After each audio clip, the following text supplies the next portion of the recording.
Present indefinite টেন্সৰ formation হ'ল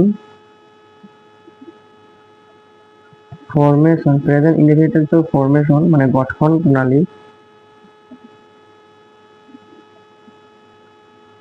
হ'ল subject plus verb 1 plus object.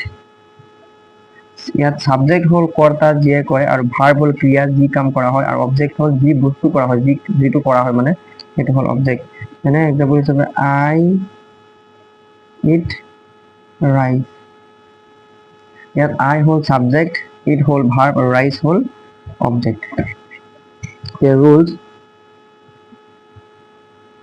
ৰুলটো হ'ল যে বৰ্তমান সময়ত যিকোনো কাম সাধাৰণভাৱে কৰা বা হোৱা বুজালে প্ৰেজেন্ট ইনডেফিনিট টেন্স ব্যৱহাৰ কৰা হয়। যে বৰ্তমান সময়ত যিকোনো কাম সাধাৰণভাৱে কৰা বা হোৱা বুজালে প্ৰেজেন্ট ইনডেফিনিট টেন্স ব্যৱহাৰ কৰে। বৰ্তমান সময়ত হ'ব লাগিব, সাধাৰণভাৱে নৰ্মেলি কৰিব লাগিব, কোনো কণ্ডিশ্যনত নাথাকিব আৰু নৰ্মেলি কৰিব। তেনে ক্ষেত্ৰত প্ৰেজেন্ট ইনডেফিনিট টেন্স ব্যৱহাৰ কৰা হয়। নোটবুক 1 হ'ল যে যদি কোনো বাক্যত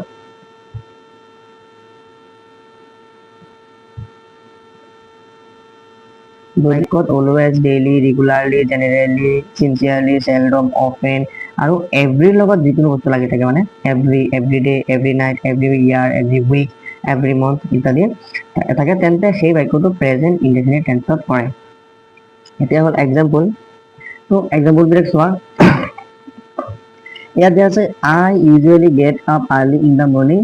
ইয়াত এক্সাম্পল কৰাৰ আগতে এটা কথা মনত ৰাখিব লাগিব, যদিহে ছাবজেক্টটো থাৰ্ড পাৰ্চন ছিংগুলাৰ নাম্বাৰ হয় তেন্তে মেইন ভাৰ্বৰ লগত এছ বা ইএছ হ'ব, অন্যথা যেনেকৈ আছে বাক্য তেনেকৈ লিখিব লাগিব। আৰু থাৰ্ড পাৰ্চন ছিংগুলাৰ নাম্বাৰ কি আগৰ ভিডিঅ'ত কোৱা হৈছে, তোমালোকে চাব পাৰিবা। তো ইয়াত আছে আই আছে, তো বাক্যটো যেনেকুৱা আছে তেনেকৈ লিখিব লাগিব।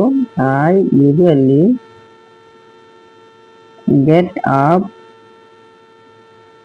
early in the morning. I get up early in the morning. I usually get up early in the morning. ইয়াত যদি হি বা she থাকিলে হয় তেতিয়াহ'লে হয় he usually gets up early in the morning বা she usually gets up early in the morning. She often write poems. কি হ'ব? she হ'ল থাৰ্ড পাৰ্চন ছিংগুলাৰ নাম্বাৰ, গতিকে she often writes poem. Third person singular number, সেইটো কাৰণে main ভাৰ্বৰ লগত S যোগ হৈছে। The boy go to play বিয়াৰ এভৰি চানডে। এভৰি আছে, এভৰিৰ লগত যিকোনো থাকক, লাগিলে চানডে থাকক, মনডে থাকক, উইক থাকক, ইয়াৰ থাকক, যিকোনো থাকক, এভৰি যিহেতু আছে গতিকে এইটো প্ৰেজেন্ট ইনডেফিনিট টেন্সত পৰি যায়। গতিকে হ'ব কি দ্য বয়। ইয়াত দ্য বয় এইটো হ'ল থাৰ্ড পাৰ্চন ছিংগুলাৰ নাম্বাৰ, গতিকে গ'ৰ লগত ই এছ হ'ব। The boy goes to play বিয়াৰ every Sunday. We read newspaper regularly. ইয়াত we আছে, we মানে বহুবচন হয়, ফাৰ্ষ্ট পাৰ্চন প্লুৰেল নাম্বাৰ হয়, বহুবচন হয়, গতিকে কি হ'ব যেনেকৈ আছে তেনেকৈ লিখি দিব লাগিব। We read newspaper regularly. ইয়াত হ'ব he do the work sincerely. ইয়াত sincerely আছে গতিকে এইটো প্ৰেজেন্ট ইনডেফিনিট টেন্সত পৰি যায়। আৰু ইয়াত he আছে, he যেহেতু থাৰ্ড পাৰ্চন ছিংগুলাৰ নাম্বাৰ গতিকে ড'ৰ লগত ইএছ হ'ব, ডাজ হ'ব। he does the work sincerely.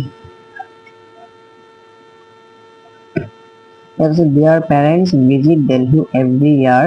their parents আছে গতিকে পেৰেণ্টছ আছে মানে বহুবচন বুজাইছে, গতিকে পিতৃ মাতৃ দুয়োজনকে বুজাইছে, গতিকে এইটো থাৰ্ড পাৰ্চন ছিংগুলাৰ নাম্বাৰ নহয়, সেইটো কাৰণে কি হ'ব ইয়াত যেনেকৈ আছে তেনেকৈ লিখি দিব লাগিব। their parents visit Delhi every year. ইয়াত যদি their father থাকিলে হয় তেতিয়াহ'লে ফাদাৰ হ'লে visits হ'লে হয়, থাৰ্ড পাৰ্চন ছিংগুলাৰ নাম্বাৰ হৈ গ'লে হয়, যিহেতু their parents আছে, পেৰেণ্টছ মানে বহুবচন পিতৃ মাতৃ, সেইটো কাৰণে তেনেকৈ লিখা হৈছে।